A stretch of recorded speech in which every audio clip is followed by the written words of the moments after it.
Assalamualaikum warahmatullahi wabarakatuh. Cuba. Buka ke ni? Baru buka.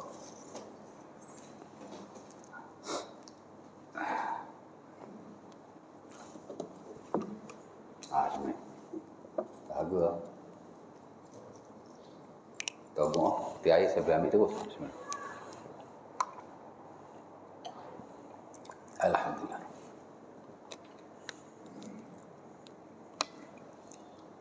Ada buat buka puasa tadi tak?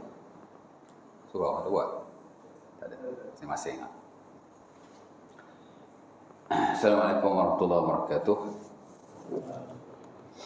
Innal hamdalillah nahmaduhu wa nasta'inuhu wa nastaghfiruhu wa na'udzu billahi min shururi anfusina wa min sayyiati a'malina may yahdihillahu fala mudilla lahu wa may yudlil fala hadiya lahu. Asyhadu an la ilaha illallah wa la syarika lahu wa asyhadu anna Muhammadan abduhu wa rasuluh. Allahumma salli ala Muhammad wa azwajihi wa zurriyyatihi kama shallaita ala ali Ibrahim wa barik ala Muhammad wa azwajihi wa zurriyyatihi kama barakta ala ali Ibrahim innaka Hamidum Majid. Syukur kepada Allah Subhanahu wa taala kerana pada kali ini dapat sama-sama kita berkumpul di surau kita untuk kita sambung pengajian dan perkongsian kita yang telah kita tinggalkan pada bulan yang lepas. Pada haji gitu kan. Di mana kita sebelum pada ini berkongsi tentang perkara-perkara yang boleh kita lakukan ataupun yang amat-amat digalakkan untuk kita lakukan bila kita berada di luar daripada rumah kita. Kita nak keluar. Ya. Kita dah berkongsi beberapa perkara yang bersabit dengan bacaan-bacaan yang termuat dalam buku-buku zikir digalakkan oleh para ulama. Ya, ia merupakan sunnah Rasulullah SAW. Nak keluar rumah, nak naik kenderaan, di pertengahan jalan kita nampak kemalangan atau seumpama itu kita dah kongsi itu. Ya. Baik. Kemudian antara perkara yang amat-amat disuruh ketika kita berada di luar lah terutamanya. Kerana di luar ni kita bercampur dengan masyarakat. Kita keluar kadang kita nak kerja, ya. Kita keluar kerana nak menunaikan suatu hajat atau keperluan. Tapi nak cerita kita bercampur dengan orang lah, ya. Maka si pengarang membawakan satu bab yang bertajuk mengajak kepada kebaikan dan kebenaran. Ya. Kata beliau, Syekh Tariq Saleh dalam buku ini, adapun mengajak kepada kebaikan dan kebenaran adalah berdasarkan kepada hadis Rasulullah SAW yang diriwayatkan daripada Abi Mas'ud Al-Badri, one of the great companions, salah seorang daripada sahabat Rasulullah SAW yang besar.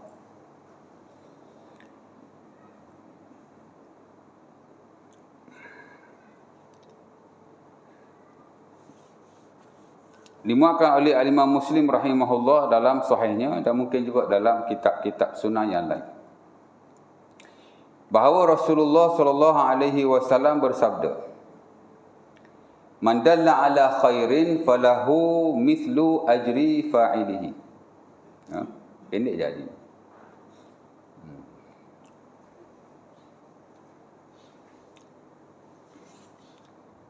Hanya 7 perkataan. Man dalla ala khairin falahu mithlu ajri fa'ilihi. 8 perkataan. 8 words. Ha? Maksudnya barang siapa yang man dalla ala khairin, barang siapa yang menjadi dalil kepada kebaikan. Yakni dia menunjukkan, mengajak, mengajar bahkan, ya. Guide, itu makna dalilnya. Man dalla ala khairin, siapa yang membawa, mengajak, mengajar, guide, memandu, ya, dia jadi dalil lah. Ya. Kepada ataupun ke atas satu kebaikan. Ya. Lepas itu dalil-dalil ni di sisi bahasa Arab kita panggil petunjuk lah ataupun panduan. Kita beli alat elektrik, beli kereta ke, ada manual book. Orang Arab panggil dalil. Betul tak Syekh? Pakai bahasa Arab belakang tu. Dalil Syekh? Dalil. Beli peti ais, dapat manual book kan? Ke tak dapat? Saya tak dapat Ustaz. Beli second tak dapat lah. Beli baru dapat confirm. Manual book disebut sebagai dalil. Kenapa? Kerana di situ ada keterangan, penjelasan yang boleh bawa kepada kita nak guna, nak menyelesaikan satu isu troubleshoot atau seumpamanya, guna dalil tu lah ya. Kita nak pergi ke satu tempat, ada signboard. Betul tak? Sekarang mungkin tak pakai sangat lah ya, tak ada signboard pun tak apa dah sekarang ni. Saya ada GPS. Pakai Waze je, pakai location Google je. Itu juga disebut sebagai dalil. Dalil, orang Arab panggil dalil. Signboard ya.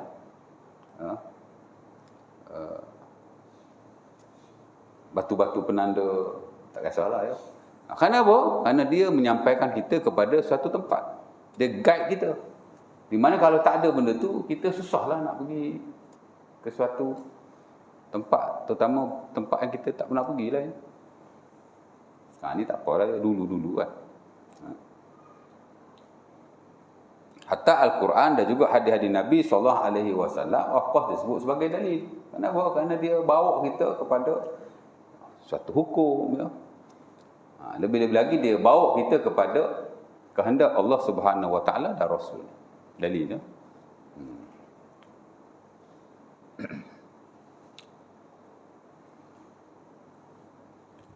Di mana kalau tidak ada dalil, tidak ada hukum, dan kita tak tahu sesuatu yang dikehendaki oleh Allah dan Rasul. Sebab tu Quran dan hadis Nabi disebut sebagai dalil. Primary. Pak lain tu dalil juga. Ijma' kira dalil juga tu ya. Qiyas pun juga dianggap sebagai dalil, dan banyak lagi perkara yang lain. Dalam syarak ni tak kurang daripada 12 dalil. Kita belajar usul fiqh. 4 daripadanya ada dalil yang primary, hak utama lah ya. Dari 4 tu 2 hak the most primary, Quran dan sunnah lah. Dalil belakang tu ya.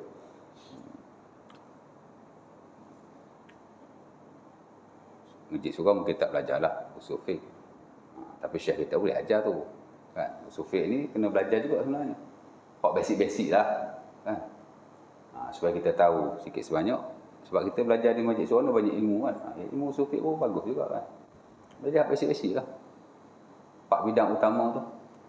Dalam usul fiqh kita belajar hukum, belajar dalil, belajar ijtihad dan taklid, dan belajar ta'arud dan tarjih. Hari ni banyak orang tak faham pasal hukum, pasal basic usul fiqh tak ada. Minta dalil pun kena marah. Nak tahu dalil lebih sikit pun orang kata Wahabi. Kan? Saya antara orang yang amat menekankan dalil dalam hal awal agama. Kerana saya bidang master saya memang usulul fiqh. 4 bidang tu. Hukum, dalil, ijtihad dan taklid. Saya hak nombor 3 tu lah ya. Tesis saya pasal ijtihad dan taklid. Yang keempat ialah ta'arud dan tarjih. Banyak-banyak pendapat mana hak paling sahih, paling bagus, paling dekat dengan Quran dan hadis-hadis Nabi SAW. Yalah, pasal banyak-banyak tu mesti ada the best opinion. Betul tak? Mana ada sama belakang dah.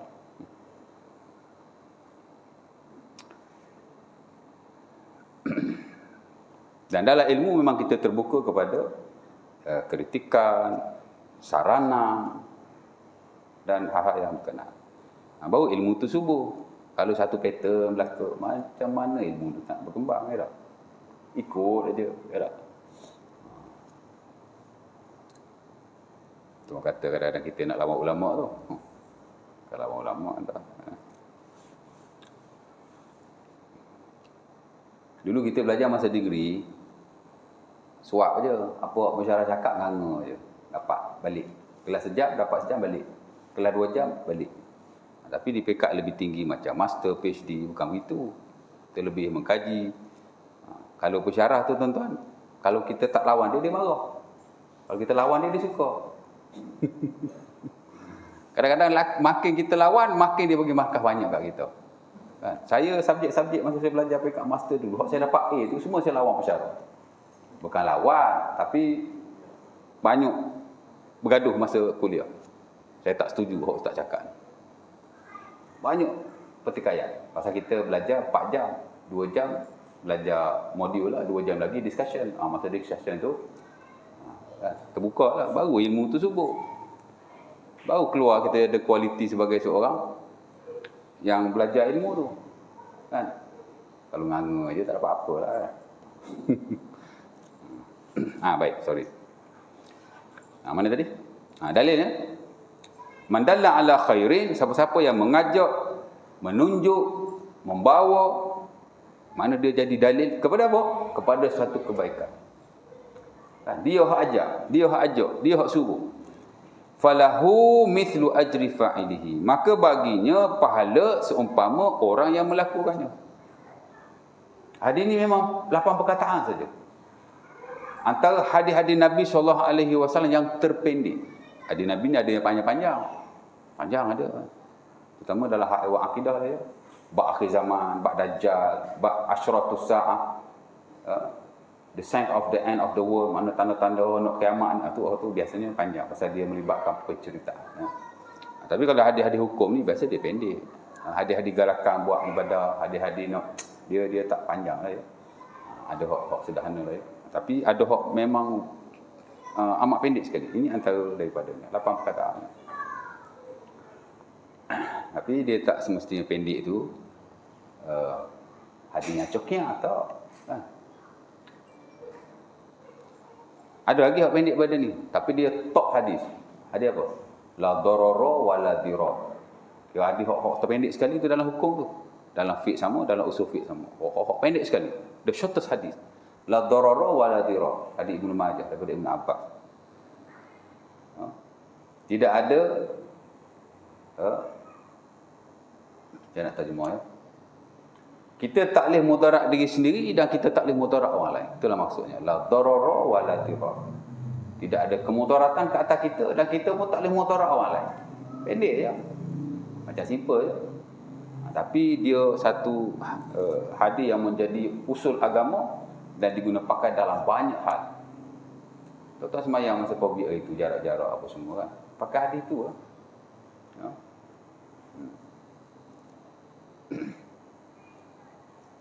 Kalau nak cari nas pasal COVID, confirm tak ada kan. Pasal wabak ada lah, tapi zaman dulu wabak ta'un saja. Tapi wabak ni dia macam-macam. Jadi boleh guna hadis tu dalam banyak hal, terutama hal-hal yang bersabit dengan daruriyat, kecemasan. Baik. Hadis ni pun sama, walaupun dia hanya 8 perkataan, tapi dia memberi makna yang amat besar. Di mana kita disuruh supaya tidak hanya beramal untuk diri sendiri, tapi supaya kita juga berkongsi kebaikan dengan orang lain. Jangan fikir kita je semayang, jangan fikir kita je baca Quran, tapi kita juga bersama-sama dengan orang lain untuk nak cari kebaikan dalam kita nak menyembah Allah Subhanahu Wa Taala. Hidup bermasyarakat lah ya. Dan dia satu perkara yang amat besar. Macam Nabi lah. Nabi dulu tuan-tuan, before dia jadi Nabi, dia duduk di Gua Hira. Tapi after dia jadi Nabi, mana dia pergi lagi ke Gua Hira? Atau mana-mana gua yang ada. Kat Madinah tu punya banyak gua tu. Mekah of course lah ya. Tak pergi dah. Tak ada dah pergi ibadah seorang-seorang, tak ada. Tapi baginda membawa agama, wahyu, ajar manusia dan membangunkan umat pada waktu itu. Sehingga baginda bila dia wafat, dia meninggalkan kerajaan yang amat kuat walaupun pusatnya hanya kecil, Madinah saja. Tapi bila mari zaman Umar Al-Khattab, 1/3 dunia Islam telah sampai. Ya.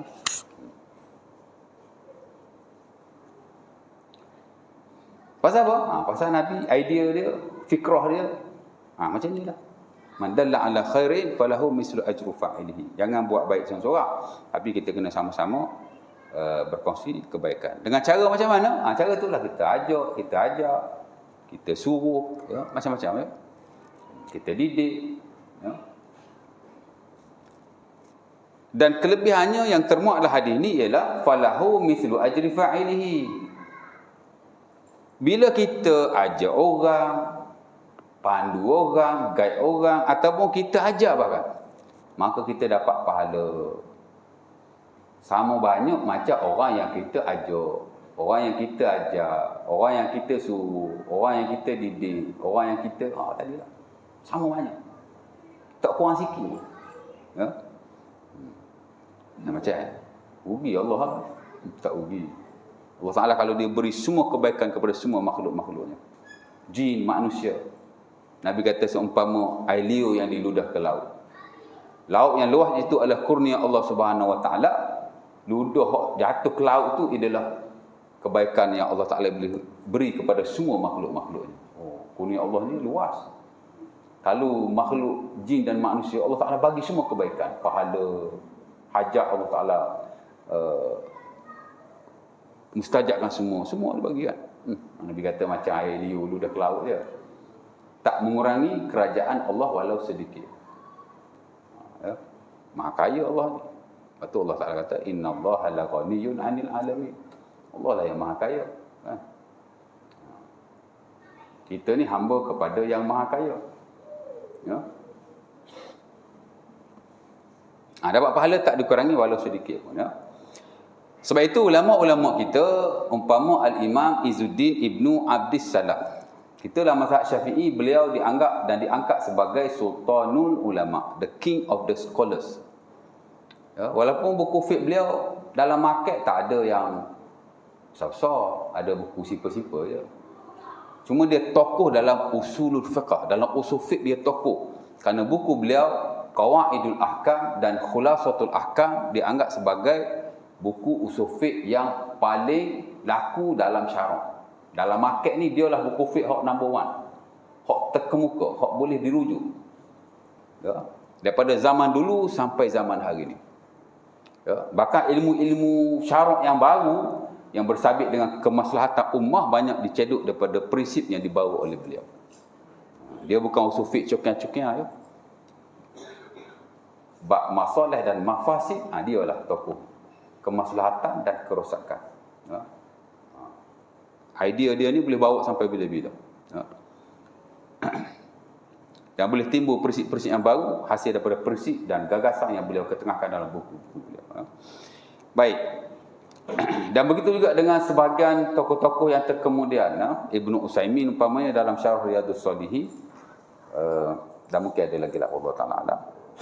Mereka membahagikan ibadah ni kepada dua, ya. Worshipping is divided into two. Ibadah ni dia kata terbagi kepada dua. Pertama ialah ibadah qasirah, ya, yakni ibadah qasirah ala sahibiha. Yang kedua ialah ibadah muta'addiyah, yakni muta'addiyah ala ghairiha ataupun ila ghairiha, ya. Ibadah ni dia kata ada dua. Satu ibadah qasirah, standing ibadah. Apa maksudnya? Apa yang kita buat, kita dapat. Kan? Haji semayang banyak mana haji semayang hari ni? Banyak saya semayang hari ni, Ustaz. Semayang fardu, kan? Ataupun setiap hari berapa banyak semayang kita buat? Fardu 17, komplit dah pasal fardu. Tinggal berasa pula, ya tak? Hak sunat banyak mana kita buat? Banyak, Ustaz. Berapa? Adalah 4, 6. Tak banyak tu. Ya. Mungkin banyaklah, ya. Mungkin terkata sampai 20, 30. Tak banyak. Nabi 40 satu hari, ya. Semayang ni kita ada fardu 17. Yang tidak fardu, kalau campur muakkad dengan tidak muakkad, puluhan lah, kan. Kita belajar lafik semayang, lepas kita belajar bab Semualah syarat sah solat, syarat wajib solat, rukun solat, sunat solat, makruh solat, perkara yang membatalkan solat, belajar solat berjemaah, belajar solat Jumaat. Lepas tu mari ya bab solat sunat tu. Nombor satu solat sunat hari raya lah. Solatul Aidain. Kan? Kerana dia dianggap sembahyang sunat berjemaah yang nombor satu. Sunat hari raya, Aidilfitri, Aidil Adha. Ya. Kemudian sunat istisqa, minta hujan. Ya. Kita Selangor tak pernah buat. Sekarang ni mungkin tak ada isu hujan. Dulu-dulu ada isu kemarau pun kita tak pernah buat. Tak ada inisiatif nak buat solatul istisqa. Saya tak pastilah aku ada kot, saya salah kot. Tapi selama 25 years saya duduk di Selangor ni, saya tak pernah dengar pula. Buat semuanya, ada buat. Dia sebut kat surau. Ada buat. Saya salah kot, saya tak sampai maklumat tu ya. Tapi kat Kelantan dulu selalu, zaman arwah Tuan Guru dulu selalu dia buat. Bila kemarau sikit je, dia buat. Di stadium. Selalulah banyak dia buat. Minta hujan. Kerana selepas solat sunat hari raya, antara solat sunat berjemaah yang preferable, the most preferable, yang amat digalakkan, disunahkan hati lah ya. Kemudian solat gerhana, kusuf. Istisqa ni dia tak boleh suruh semayang. Semayang istisqa kat masjid surau lah. Tak kena. Istisqa mesti semayang di tanah lapang. Ya? Dan solat secara besar-besaran. Kan? Satu Tasik Puteri ni cari satu tempat lapang yang besar, semayang kat situ. Kan?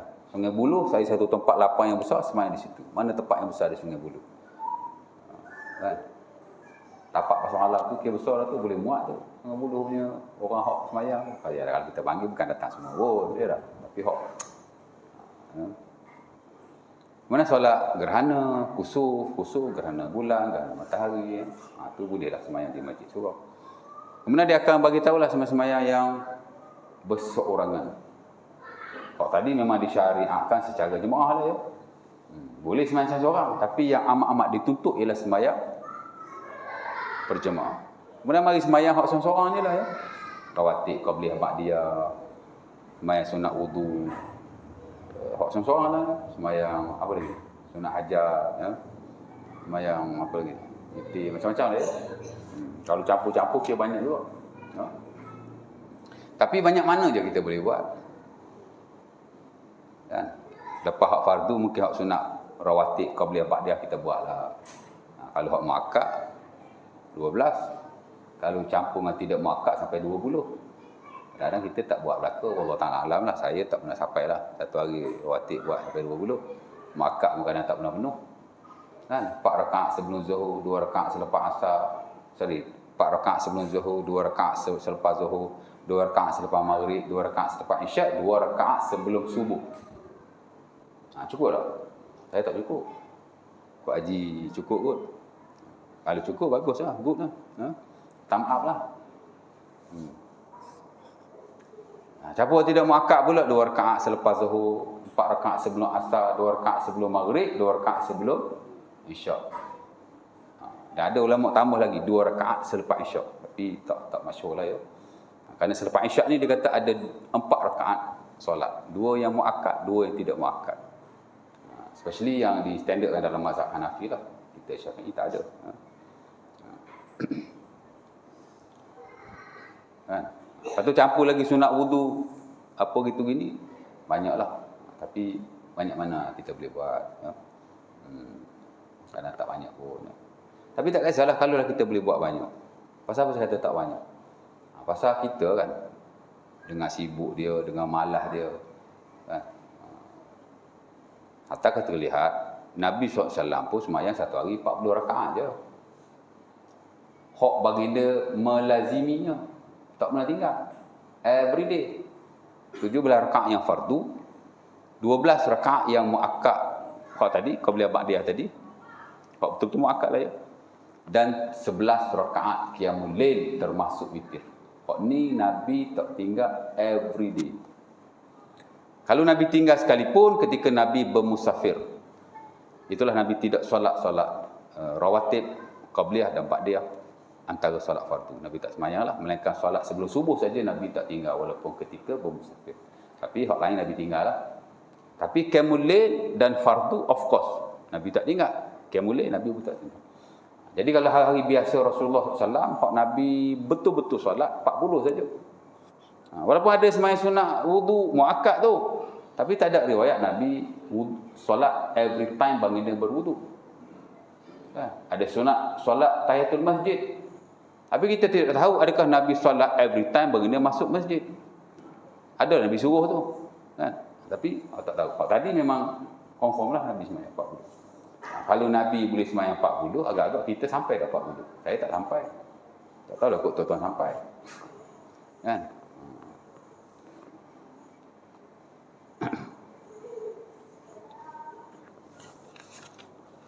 Tak kisahlah ya. Nak cerita sembahyang ni tidak banyak yang kita buat ya. Hatta kalau kita lihat ulama-ulama yang besar yang terawal pun, macam mana yang diriwayatkan Nabi SAW solat, macam itulah mereka solat. Termasuk Imam Syafi'i rahimahullah. Yang dinukilkan oleh ulama-ulama kita lah, macam Ibnu Jauzi dalam Minhajul Qasidin. Imam Syafi'i bangun malam. Imam Syafi'i awal malam dia tidur dulu.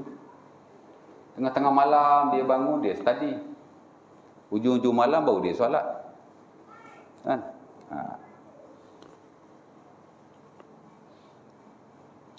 Dan begitu juga ulama yang lain seperti gurunya Al-Imam Malik rahimahullah.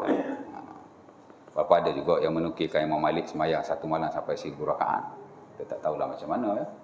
Kalau satu malam 1000 rakaat, 1000 bagi 12, mana satu rakaat 12 second lah. Tak tahulah dia sembahyang macam mana. Kan? 12 saat satu rakaat. 12 saat satu rakaat. Tak tahulah aku karomah kan dipanjangkan waktunya untuk dia Allah Ta'ala alam lah ya. Tapi nak cerita sembahyang tidak banyak. Kalau banyak sekalipun, banyak mana tuan-tuan buat, banyak tu tuan-tuan dapat. Time rajin kita buat lebih, time malas kita buat kurang. Betul tak? Itu pun kalau kita sembahyang sesempurna mungkin. Ada time kita sembahyang duduk je. Malas lah, duduk tak apa sembahyang sunat tuan. Atau kalau kita lihat Rasulullah SAW pun kadang-kadang dia sembahyang duduk. Ketika baginda malas. Nabi ada malas juga? Ada. Pasal dia manusia kan. Tapi Nabi malas bukan malas macam kita lah. Kalau kita malas betul.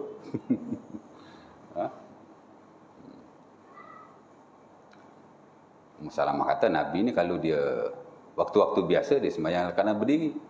Fa in kasala aw fatara shalla qa'idan. Kalau dia penat atau dia malas, dia akan sembahyang sambil duduk. Bukan Musalamah, Aisyah radhiyallahu taala anha dan Sunan Abi Daud dan selain. Adalah malas pasal manusia kan. Sifat manusia tu ada pada Nabi. Tapi bukanlah malas macam kita. Kalau kita malas sungguh kan. Tak kisah saya. Banyak mana kita solat, banyak tu kita dapat. Tak tahulah banyak mana pahala kita sembahyang, saya pun tidak tahu. Tu tak kira tolok-tolok lagi tu. Tolok tidak khusyuk. Kan? Tolok sembahyang kerana orang tengok tu kita buat bagi elok sikit ya. Tolok bacaan tak berapa nak betul. Ya. Masjid Jamik dulu tuan-tuan, saya setahun dua ni saya tak pastilah, tapi before this banyak tahun dia buat klinik Al-Fatihah depan stesen LRT. Pasal Masjid Jamik tu kan sekali dengan LRT sebelah-belah kan. Masuk bulan puasa, sebulan dia buat klinik Al-Fatihah. Ada 3-4 orang yang ditugaskan, kadang gila-gila lah, ada imam, kadang AJK. Baguslah dia buat tu, bagus tak, satu inisiatif amat baik sekali. Volunteer lah. Jadi siapa-siapa yang nak talaki Al-Fatihah, duduk. Saya pasal pernah jumpa Imam Masjid Jamik dulu di surau di Ceras. Saya nak bagi tazkirah Ramadan. Kebetulan malam tu dapat import imam daripada Masjid Jamik Kuala Lumpur. Jadi sempat-sempatnya memang saya. Sementara memang ada rancangan di televisyen klinik Al-Fatihah anjuran Masjid Jamik. Jadi saya tanyalah dia macam mana. Dia kata duduk lalu-lalang masuk klinik Al-Fatihah tu tuan-tuan, yang pas. Maksudnya makhraj dia betul, panjang pendek dia betul, kira lulus lah. Bukan excellent tau, lulus. Mana kalau sembahyang ni sah lah sembahyang dia. Mana Al-Fatihah dia okey. Boleh jadi imam lah kot. Dia kata 10% saja. 10%. Kita pernah buat klinik Al-Fatihah kat surau ni. Cuba buat sekali tengok. Kan? Tak tahulah betul tidak statistik, tapi hak dia buat lah ya 10%. Maksudnya dia kata dalam banyak-banyak yang masuk tu hanya 10% saja yang okey lah. Tak ada lah excellent, tapi okey, bacaan dia bagus. Lepaslah syarat-syarat. Orang kata apa? Kata makbul lah, makbul, pas. Jadi tolak tu pula bacaan dia tak betul, tolak. Banyak tolak sana, tolak sini, tolak sana, tolak sini kan. Alih-alih berapa saja pahala semua yang kita ada. Saya sendiri pun tak tahu, Allah Ta'ala alam. Inna rajula yusalli la yuqta' min salatihi illa tusu'uha, sumunuha, subu'uha, sudusuha. Lepas sudus apa je? Khumusuha, sulusuha, nisfuha.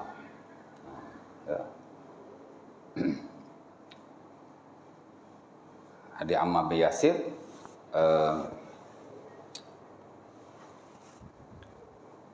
tak ingat Sunan mana Abi Dawud. Nabi kata seorang itu solat tidak ditulis ke atasnya daripada solatnya, melainkan hanya 1/9 sahaja. Kalau sembahyang tu 1 markah, kita dapat 10 markah saja. 10 markah je dapat. 90 lagi hilang. Hak tadi lah, tak khusyuk, ya. Baca tak betul, macam-macam lah kita ni. Ada orang Nabi kata dapat hanya 1/8 saja. Kalau 1 markah dia dapatlah 20. Ada 30, ada 40. Nabi kata begitu. Dan ada orang tuan-tuan paling banyak dia dapat pahala solatnya hanya separuh sahaja. 50% dia dapat. Makna nak full mark semayang ni sukar juga, susah juga. Pasal ada banyak benda-benda yang begitu.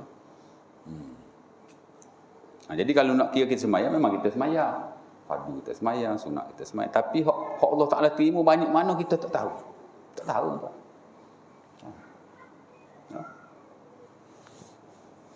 Itu tak kira lagi hak jenis semayang. Kalau sujud, pop, gitu je. Pop. Tak ada maknanya, tak ada langsung.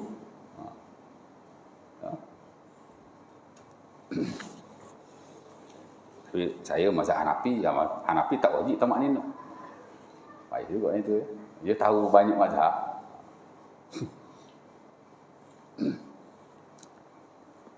Banyak mana kita semayang, banyak tu kita dapat. Itulah maksud ibadah qasirah, standing worshipping. Mana kita buat, kita dapat.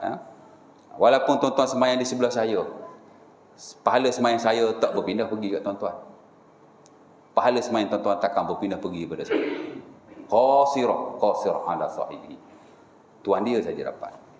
Tuan-tuan baca Quran, saya duduk sebelah tuan-tuan, mungkin saya dapatlah pahala sebab saya dengar. Itu pun kalau saya memang nak dengar. Ya. Tapi kalau tuan-tuan baca, saya tak heran pun tuan-tuan baca tu. Saya tak dapat pahala lah dengar Quran ni dapat pahala tuan, dengan syarat kita kosak untuk dengar. Memang kita nak dengar lah. Tapi kalau orang baca kita buat tak erti kan, tak dapatlah pahala mendengar itu. Dengar ni dapat pahala juga tuan-tuan naik kereta, kadang kita malah nak baca pasang Quran. That is good. Nabi pun kadang-kadang suruh sahabat baca padanya, suruh Ibnu Mas'ud baca, suruh Ubay bin Ka'ab baca. Nak baca ke? Baca Nabi kata, urid an asma' min ghairi.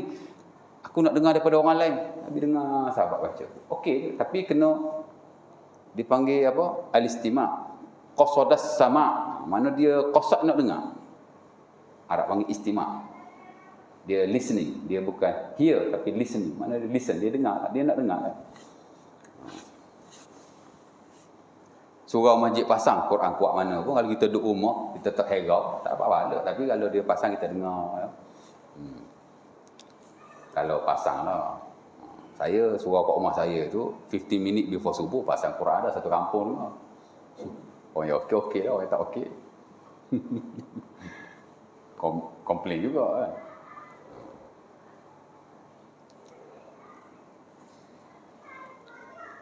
Yalah, kadang mengganggu. Orang kerja kilang baru balik, baru nak tidur. Lepas dah pasang Quran kuat-kuat. Semain subuh tu baru tidur. Kita kata macam tu. Dia pun tak tahu apa perlunya baca Quran kat masjid surau bagi orang dengar. Orang kadang tak dengar pun. Kadang-kadang tak bagus pula. Kita nak masuk tandas berak sambil dengar Quran. Okey tak? Bagus tak? Ya? English kata unnecessary. Arab kata mafi hajat. Tak ada hajat pun. Nampak? Dia ada 2 waktu orang suka pasang semayang. pasang Quran lah biasa. Satu sebelum maghrib, satu sebelum subuh. Ya. Mana tak perlu. Kita ganggu orang. Kita bagi orang dengar Quran dalam keadaan kita tak tahu dia di rumah buat apa. Dia tengok TV dengan Quran. Dia berak dengan Quran. Dia jimat dengan isteri dengan Quran. Nak buat lah. Baik. Kalau subuh nak ajak orang, nak kejut orang, azan lah. 15 minit, 20 minit before subuh, azan dulu. Okey je. Boleh buat, pasal negeri lain tak boleh buat. Daripada duduk buka kaset Quran tu. Tujuan kita bukan nak ganggu orang. Tujuan kita nak kejut orang. So kalau azan dalam 5 minit je, okey lah kan. Ini lama-lama buat apa? Saya pun tak tahu lah apa keperluan. Baik, baca Quran pun sama. Berapa banyak je Quran kita boleh baca dalam satu hari? Ada orang boleh baca satu hari sampai 2-3 juzuk, that is good. Kan? Dalam 1 month atau lebih sedikit dia dapat khatam. Alhamdulillah. Dia rasa macam banyak dah tu ya. Tapi ada orang tak sampai banyak itu. Tapi tak apa. Ya. Ibadah ni, hak tak wajib ni, terpulang lah. Tak buat pun tak apa kalau buat. Ya. Dia ada keluasan. Ya. Tak ada paksaan. Hatta benda yang sunnah-sunnah ni tuan-tuan, kalau kita berlebih-lebihan, Nabi pun tak suka. Kan? Contohnya macam iktikaf. Iktikaf ni tak wajib. Tapi bila ramai orang beriktikaf pada waktu itu, termasuk isteri-isteri Rasulullah SAW, Nabi halau balik dengan Nabi balik. Akhirnya pada bulan itu Nabi tidak iktikaf. Nabi iktikaf pada bulan Syawal. Of course lah Nabi ni zaman dia takut diwajibkan oleh Allah Subhanahu Wa Taala. Macam kita kata semayang tarawih berjemaah lah.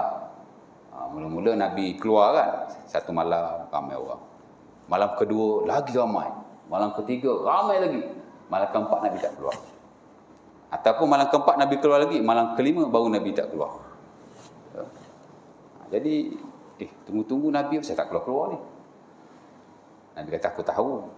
Tapi sebab semakin ramai, khasyitu an tufrata alaikum. Aku takut ia akan difardukan ke atas kamu. Fa'ajistum, nescaya kamu tak boleh buatnya. Ya. Kita bagi penekanan bolehlah, tapi jangan sampai kita buat macam benda wajib pula lah. Dia ada standard dia lah ya. Yang sunnah ni kita galakkan. Tapi jangan bagi nampak macam wajib lah. Jadi macam tu. Quran ada banyak lah, macam banyak kan. Tapi banyak mana kita baca, banyak itulah kita dapat. Soalnya banyak mana saja kita boleh baca Quran. Ya? Dan begitulah ibadah-ibadah dan kebaikan yang lain. Banyak mana kita buat, banyak itulah kita dapat. Tapi satu lagi ibadah, kata mereka, tokoh-tokoh hebat ni, dia panggil ibadah muta'adiyah. Outstanding worshipping. Tadi dia buat, dia dapat. Hak ni orang lain buat dia dapat. Ibadah muta'addiyah, yakni muta'addiyah ala ghairiha. Ala ghairihi. Mana kita tak buat kita dapat. Ya. Macam kita kata kalau kita melabur lah dengan kerja. Kerja ni kita kerja banyak tu betul kita dapat. Tak lebih tak kurang. Mungkinlah dapat overtime sikit kan. Tapi banyak tu kita kerja, banyak tu lah kita dapat. Ya. Active income. Tapi kalau passive income, kita bagi modal dia. Tak buat kerja pun. Tapi dapat income every month. Itu panggil passive income. Lebih kurang yang ni je. Ada orang dia tak pernah mari surau contohnya. Kita pun ajak dia satu, kita ajak dia 2 kali, kita ajak dia 3 kali, kita ajak dia. Ya. Satu hari dia mari surau. Banyak mana dia mari surau pahala dia tu, banyak itulah kita dapat. Kita pun tak tahu. Kita tahu. Pasal kita ajak dia tu. Apatah lagi kalau kita ajar orang, dia tak reti baca Quran, kita ajar dia baca Quran. Banyak mana dia baca Quran, banyak itulah kita dapat pahala ni. Ya.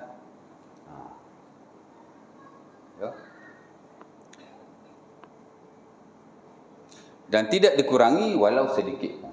Allah Ta'ala tak rugi, dapat pahala. Kok esok kita masuk syurga dengan ibadah-ibadah muta'adiyah seumpama ini. Hak pasif ibadah ni. Kalau hak aktif ibadah ni, banyak mana kita boleh buat. Tapi hak ni, kita ajar seorang. Banyak mana dia semayang, sebab kita ajar dia semayang kan. Banyak tu kita dapat pahala, tanpa kita sedar. Kalau seorang, kalau dua orang, kalau tiga orang.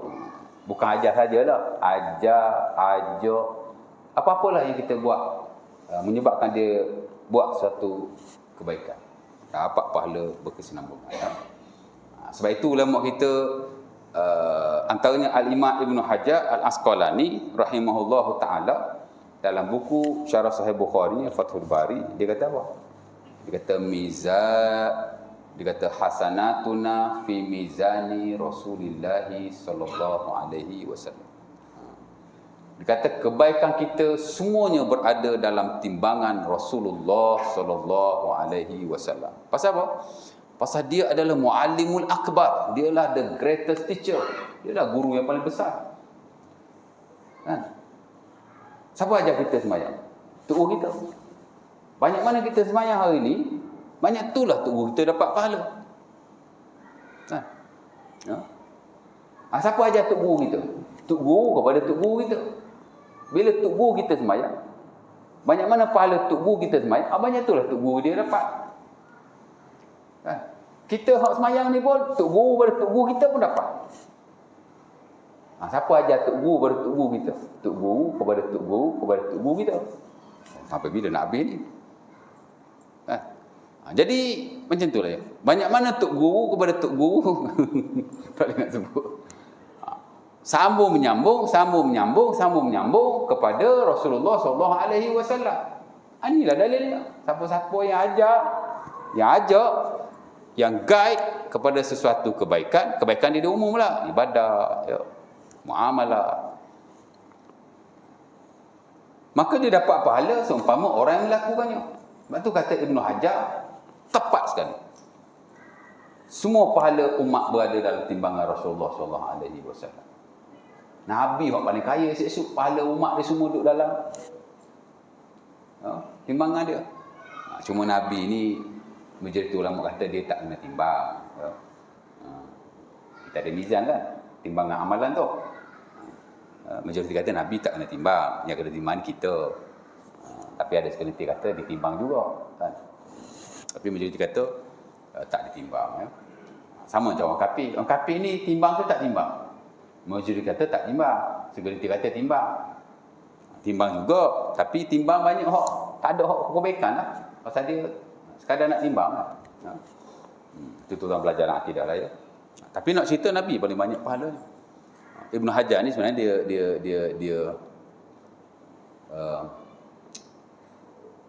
dia hurai tentang boleh tak kita pasal zaman dia dah muncul isu menghadiahkan amalan pada Rasulullah. Ya, ada ulama okey je. Baca Quran, aku hadiahkan baca aku ni kepada Rasulullah. Okey je. Aku semayang, aku hadiahlah pahala aku semayang ni ataupun semayang aku sendiri kepada Rasulullah. Waktu zaman dia tu dah timbul dah isu dan masalah seumpama. Jadi ada sebahagian ulama dia okey je. Sebahagian ulama tidak okey. Termasuk beliau. Dia kata tidak perlu kerana Rasulullah SAW adalah guru kita paling besar. Kesemua amalan-amalan kita berada dalam timbangan beliau. Kerana baginda sendiri telah menyatakan bahawa bila kita ajak orang dan seumpamanya, pahala diberi oleh Allah seumpama orang yang melakukan. Dan itulah pendapat yang paling rajih. Jadi kita semayang, aku adalah pahala ni kepada Rasulullah. Bukan Rasulullah sajalah kan. Pada tok guru kita tak ada. Tok guru kita automatically dia dapat. Kerana dia yang ajar kita ya. Baik. Jadi ada dua konsep di situ. Ada ibadah muta'adiyah, ada ibadah qasirah, kita buat kita dapat. Hak ni kita rutin kan. Satu lagi ibadah muta'adiyah, itulah ibadah yang mana bila kita buat sekali je mungkin, tapi kita akan dapat pahala berterusan ya. Dan dia tidak tertentu kepada kita mengajar atau seumpamanya. Bahkan kegiatan-kegiatan kita lakukan yang melibatkan kemasyarakatan, boleh menyumbang kepada perkara yang sama. Contohnya kita educate masjid, kita buat satu benda yang boleh dimanfaatkan oleh jemaah-jemaah masjid kat surau ni contohnya. Dan benda tu berkesinambungan, termasuk dalam konteks yang sama. Apa yang kita buat.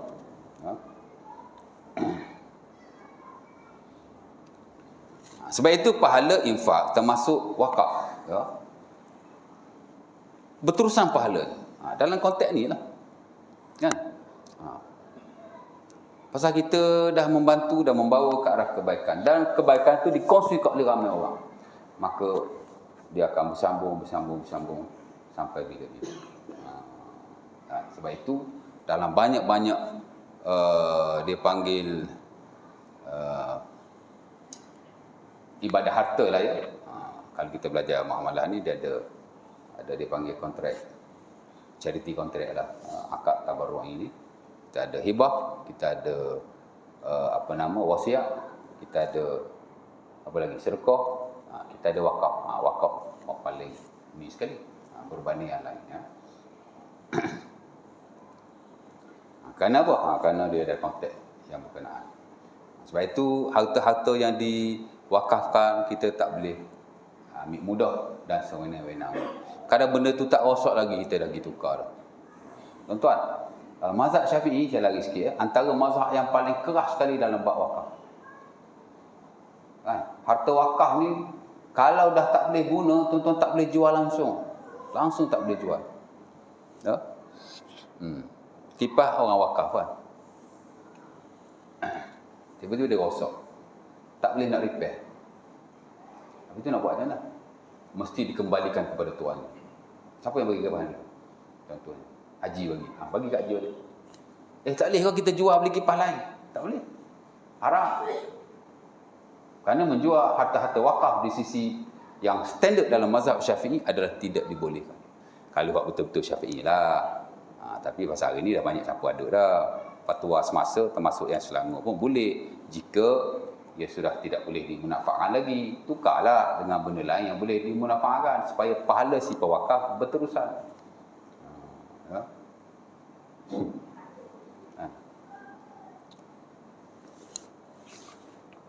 Baik. Jadi hari ini amat penting sekali supaya galakan kepada kita agar kita sama-sama mengajar, kita guide, membantu dan seumpamanya.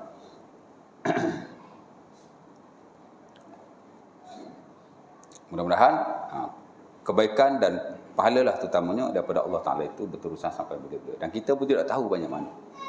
Nak bermakna ibadah kita lakukan secara bersendirian. Yang mana banyak tu kita buat, banyak tu lah kita dapat. Ada orang kata pula, saya bukan ustaz, saya bukan cikgu. Cikgu paling untung sekali pasal dia ajar ramai anak muridnya. Betul tak? Ustaz mengajar kat surau, mengajar kat sekolah, mengajar. Kan? Okey je, tak semestinya nak jadi cikgu, ustaz, boleh mengajar orang.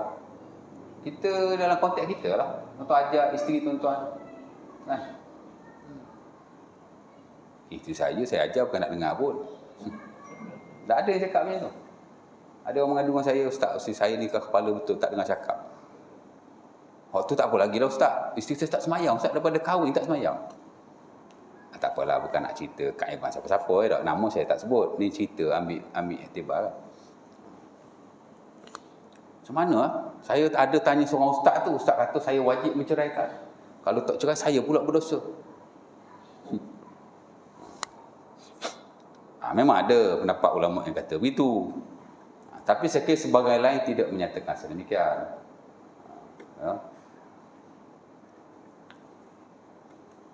Sikit-sikit cerai, senang cerai. Memang saya takkan ceraikan dia, tapi saya duk fikir pula, alah berdosa, aku duk berdosa nak tanggung dosa dia pula.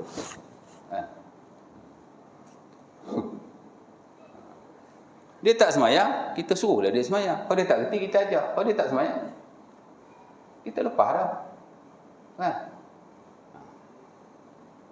Orang-orang di bawah tanggungan kita ni, as long as kita ajar, kita ajak, mana kita ni lah kan. Tak adalah dia tak semayang, kita tak reti nasihat pun tidak, berdosa lah, jadi dah use lah.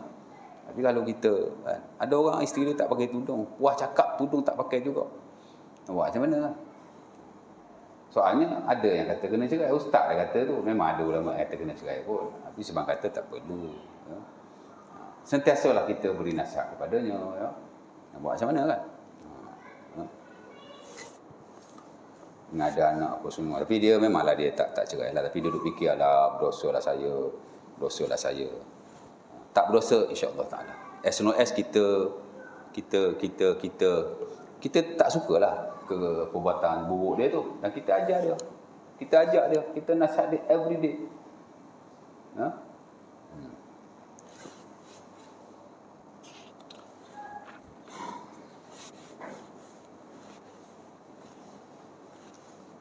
Kita tengok Nabi Nuh alaihissalam kan, isteri dia tenggelam dengan anak dia. Berdosa lah Nabi Nuh, isteri dia tidak beriman. Tak? Nabi Lut alaihissalam, bila Allah Ta'ala hancurkan kaumnya kerana sodomi, homoseksual lah, liwat. Antara yang diazab oleh Allah ialah isterinya. Wa qalu la takhaf wa la tahzan inna munajjuka illa imra'ataka kanat minal ghabirin. Nabi Lut ni bila Allah Ta'ala wahyukan mereka ni akan ditimpa azab. Dalam banyak-banyak azab dalam Quran, antara yang teruk kaum Nabi Lut lah. Kan? 3 dia kena. Pertama, diturunkan hujan batu daripada neraka, sijil. Famtarna 'alaiha hijaratan min sijilin mandud. Turun hot stone mari. Yang kedua, faja'alna 'aliyaha safilaha, Allah Taala terbalikkan bumi ni. Kan? Yang ketiga ialah as-sayhah. Dia dengar satu teriakan yang kuat sehingga mati belaka. Yalah, ada kena hujan batu, ada tak mati lagi. Contohnya. Kan? Terbalik pun ada yang hidup lagi. Mana orang yang jahat ni tuan-tuan, dia payah nak mati. Betul tak? Orang baik senang je mati ya. Ada pula macam tu. Tak. Gurau je kan. Sama je, baik ke jahat je, kalau sampai masa gurau juga. Kan? Kena teriakan daripada Jibril, katanya Jibril lah, ada nas kata Jibril. Tapi dalam Quran Allah Ta'ala kata as-sayha. As-sayha ni ialah teriakan yang kuat. Saha yasihu sayha. Betul saya? Takut salah bahasa Arab je. Anak dulu belajar bahasa Arab juga. Anak masa degree, major bahasa Arab, minor fiqh. Tapi local university kan, dia tak macam belajar Mesir, belajar negara Arab ni dia lain. Arab je. Kita Arab biasa-biasa je. Tu pun belajar banyak bahasa Inggeris. Belajar bahasa Arab, kut bahasa Inggeris. Main.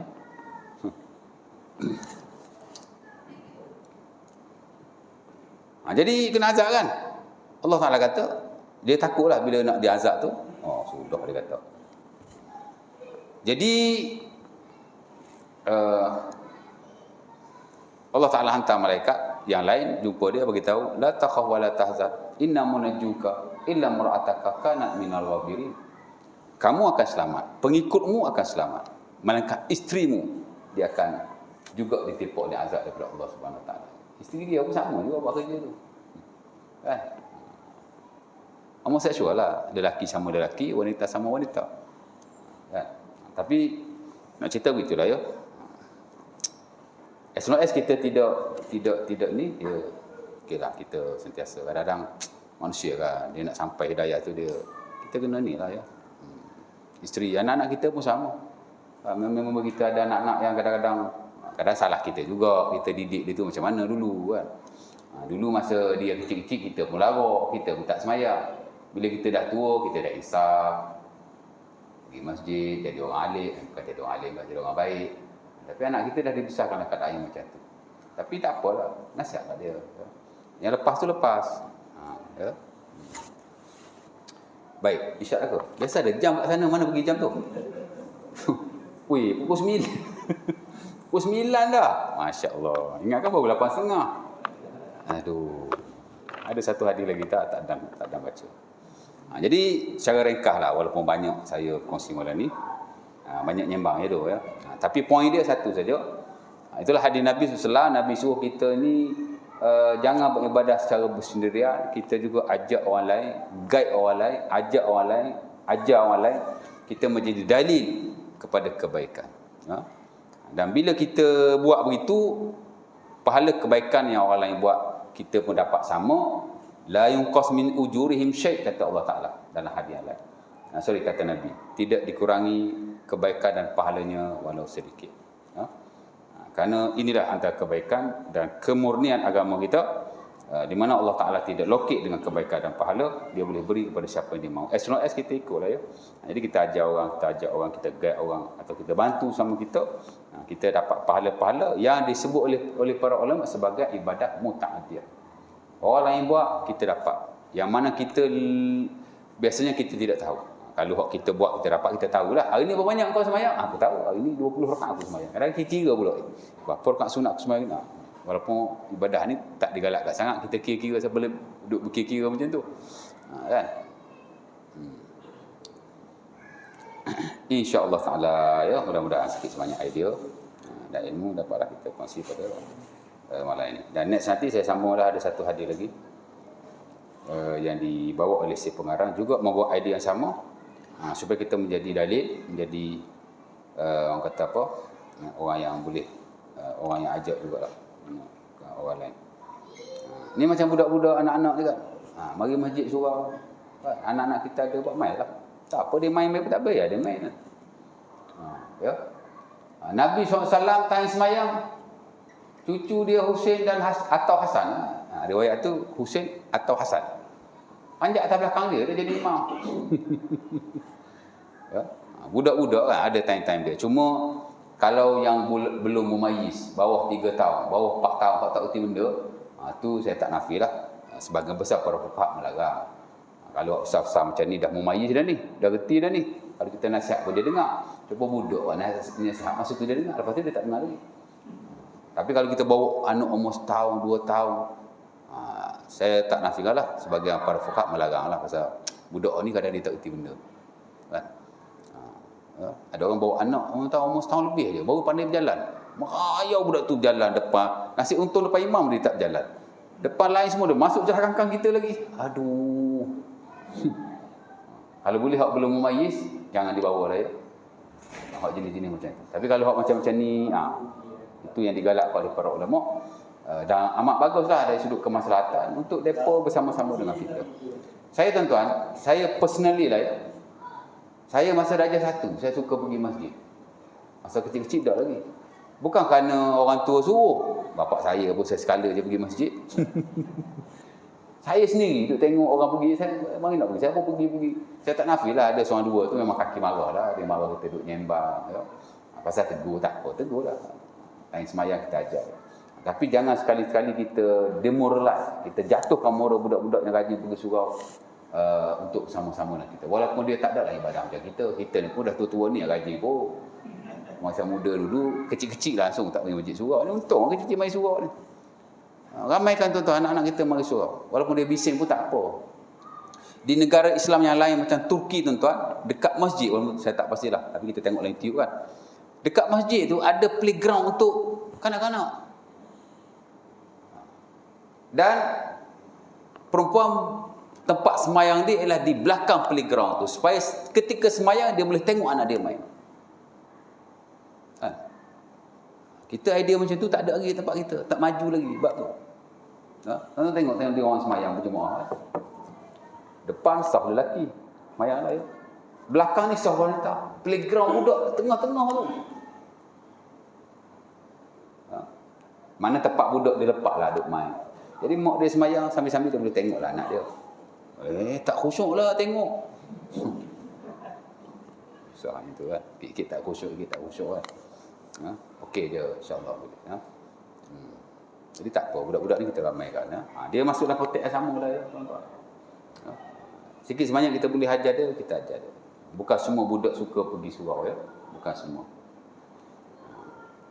Saya pasal anak perempuan je. Kalau anak lelaki, confirm saya akan bawa pergi kuliah. Tapi anak perempuan nak buat macam mana? Siapa nak jaga dekat belakang kan? InsyaAllah ta'ala ya. Mudah-mudahan. Ada soalan tak? Tak ada tak ada, okey dah. Oh, udah lapor ni. Ada sarapan tak? Ada jamuan? Haji Muhammad mana? Ada. Ada Haji gua je. Aku Luqman Azhar. Assalamualaikum warahmatullahi wabarakatuh. Kita tutup majlis kita dengan tasbih kafarah dan surah Al-Asr. Subhanallah walhamdulillah. Tawassul bil haqq wa tawassul bis sabr.